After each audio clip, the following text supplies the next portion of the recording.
Sir हमारा आज case लगा है, वकील साहब की हड़ताल है इसलिए वकील साहब तो आए नहीं हैं। और हमारा जो केस है सर आंगनवाड़ी की तरफ से हमने लगाया है, यूनियन की तरफ से। मैं अपील करता हूँ। और ये जो पोषण जी किशोरी वर्मा जी सर, इसमें ये है कि पोषण ट्रैकर ऐप जो केंद्र सरकार ने दिया है उसमें इंग्लिश में होता है। सरकार ने मोबाइल नहीं दिया है। और इंग्लिश आंगनवाड़ी कार्यकर्ताओं की स्थिति ये है सर कि वो इंग्लिश इतनी नहीं पढ़ी है। हमारे साथ ऐसे लोग भी हैं जो बिल्कुल भी नहीं पढ़े लिखे थे शुरू में। तो जी अभी हायर सेकेंडरी है। पर पहले सर हमारे साथ में मंडला के लोगों ने ट्रेनिंग की है अंगूठा छाप के उनके आवाज़ जितनी आएगी सुन लेंगे। पर सर जहाँ नहीं मिले वहाँ पे तो ये स्थिति थी कि ऐसे ही लिया था। जी जी जी सर जी जी बिल्कुल सही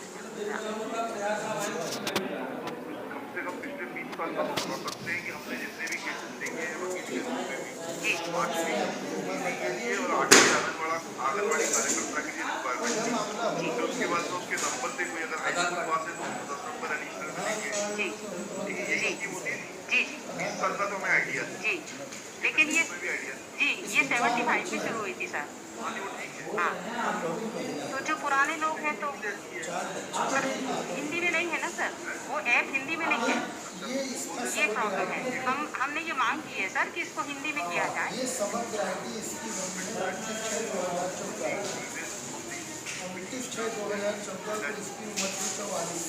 मोबाइल भी दिया नहीं है सर। मतलब अब ये कितने साल की है? Government of India child development पोषण अभियान पोषण ट्रैकर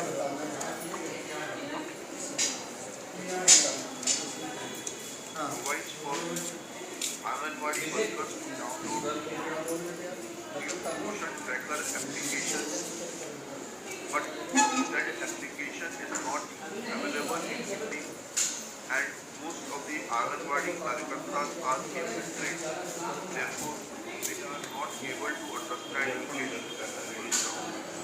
In view of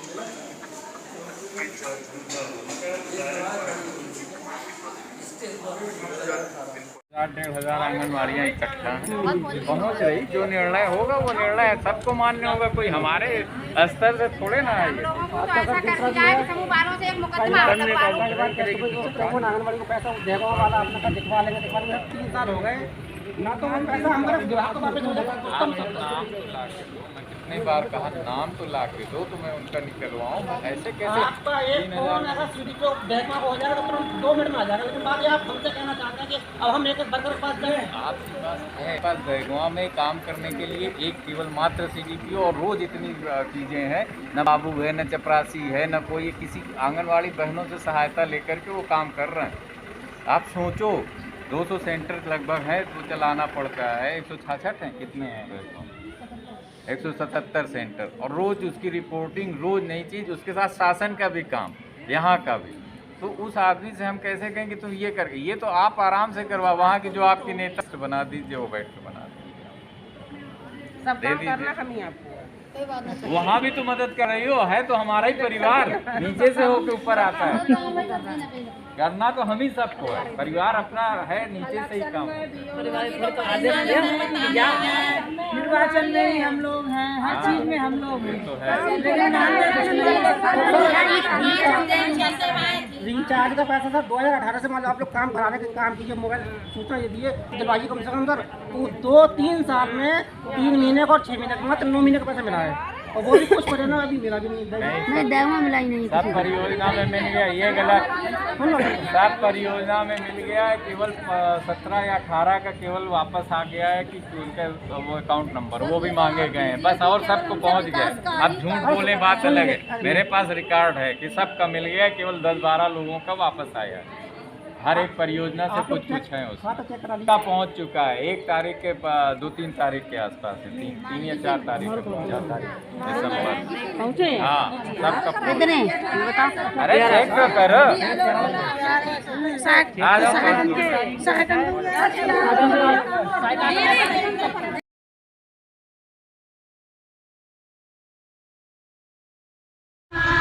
रही ना रहने के मेल मांग रही ना रहने के सेंटर को किराया मांगे के दीजो जाके मोदी सेंटर को किराया मांग रही के दीजो जाके मोदी के दीजो जाके खा करते ये आंगनवाड़ी कह दीजो जाके खा करते ये आंगनवाड़ी आई है यार ना ये लहंगा लाने आई है ना ये लहंगा मांग रही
रोटी कपड़ा और मकान रोजी रोटी दे न सकेगा वो सरकार निकम्मी है रोजी रोटी दे न सकेगा वो सरकार निकम्मी है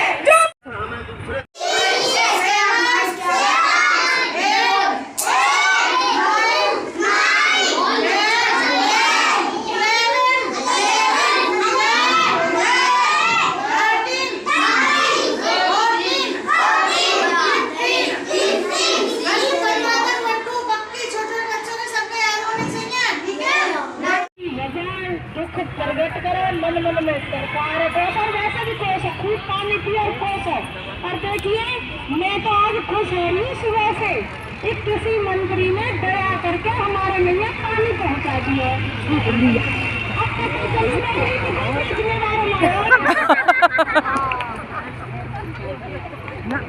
तो कई बार ऐसी गलती फैली हो जाती है इंसान को।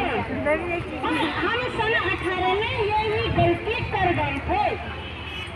एक जब हम डरा रहता है, टीचर से बात नहीं करता, अपनी बात एक्सप्रेस नहीं कर पाता, बोल नहीं पाता, कोई आप एक्टिविटी कराएंगे तो शायद वो किनारे बैठ जाएगा, बताएगा नहीं अपने बारे में कुछ।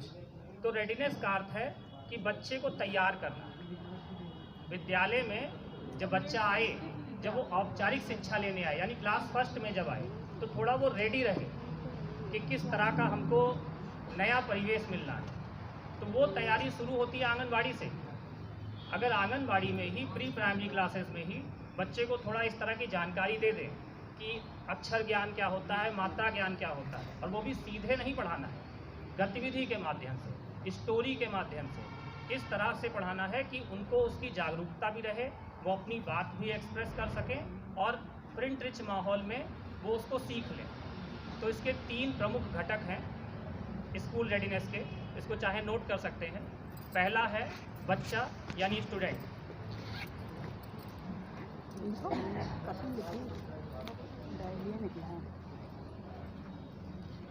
इसको कहेंगे रेडी चिल्ड्रन। आप इधर आ जाइए, इधर भैया मैडम इधर आओ। तैयार बच्चा। दूसरा घटक है तैयार स्कूल।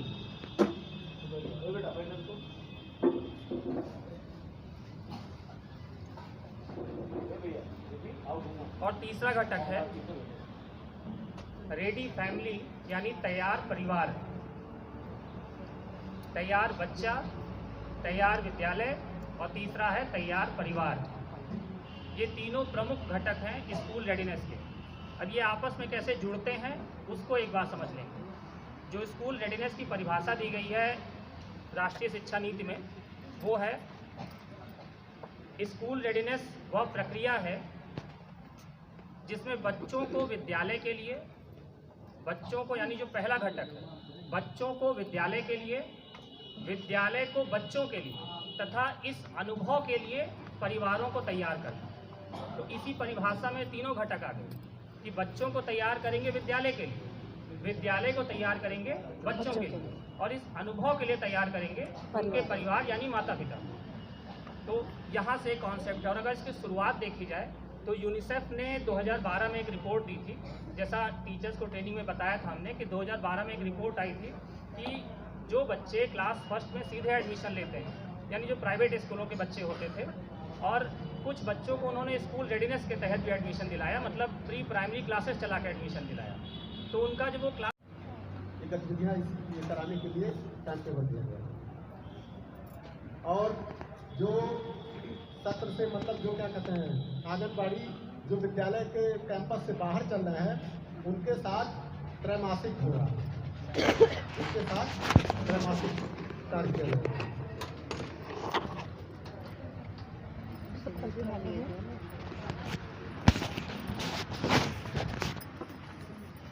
फिर इसमें कहा गया प्रधान शिक्षक की भूमिका क्या रहेगी। तो प्रधान शिक्षक की भूमिका जैसे बताया गया कि वो अपने विद्यालय के किसी एक शिक्षक को नोडल नामित करेंगे और वो क्या कहते हैं त्रैमासिक, त्रैमासिक या साप्ताहिक जो गतिविधियाँ आप लोगों के साथ मिल करके करेंगे उसकी एक रूपरेखा तैयार करेंगे कि बच्चों के साथ कितने समय कौन सी गतिविधि करनी है और कब करनी है। बच्चों के पेरेंट्स के साथ मीटिंग करनी है, कब की मीटिंग बुलानी है, जोड़ भी ये सारी रूपरेखा आप लोग टीचर के साथ मिल करके करेंगे।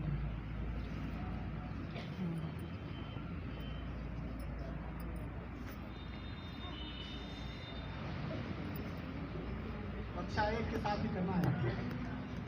जो आंगनबाड़ी की गतिविधियां संचालित होंगी वो विशेष ध्यान रखना है कि आंगनबाड़ी और कक्षा 1 के साथ संयुक्त रूप से संचालित होगी, जिससे वो बच्चा जुड़ाव महसूस करे कि हमें भविष्य में अपने भाइयों के साथ ही बढ़ना है, कक्षा 1 में जाना है।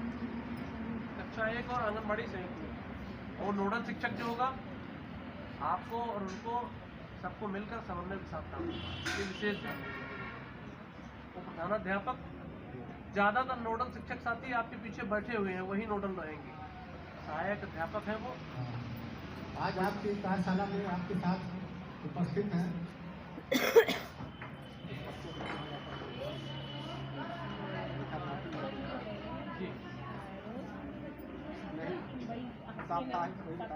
साप्ताहिक अगर कैंपस में चल रहा है और कैंपस के बाहर चल रहा है कह दिया आप मन का उसके बाद